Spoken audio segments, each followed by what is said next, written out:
2024 সালে এসেও বোরকা পরতে হবে, তার মানে বোরকা পরাটা এটা খুবই লাঞ্ছনাকর, এটা অপমানকর, এটা সমাজের জন্য ক্ষতিকর। বোরকা পরলে মানুষ মানে মেধাশূন্য হয়ে যায়, বোরকা পরলে মানুষের চেহারা নষ্ট হয়ে যায়, বোরকা পরলে মানুষ অসামাজিক হয়ে যায়। নামে মুসলিম, কিন্তু এ ধরনের কথাবার্তা যারা বলে এদের শাস্তি হওয়া উচিত, কি বলেন আপনারা? বোরকা পরা কারণে বাংলাদেশের মুসলিমরা এখনও বোরকা পরে বিধায় ধর্ষণের সংখ্যা, ইভটিজিংয়ের সংখ্যা, নারী নির্যাতনের সংখ্যা অনেকাংশেই কম আছে, কি বলেন?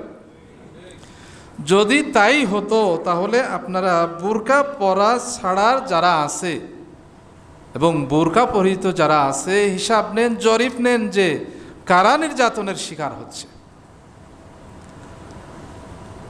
আপনারা এমন কোন প্রমাণ দেখাতে পারেননি যে বোরকা পরে না, স্বল্প পোশাকে চলাফেরা করে, একবার ফ্রি মাইন্ডে চলে, অথচ সে ইভটিজিংয়ের শিকার হয়নি, ধর্ষণের শিকার হয়নি, ইজ্জত হানির শিকার হয়নি, তার প্রমাণ দেখাতে পারবে?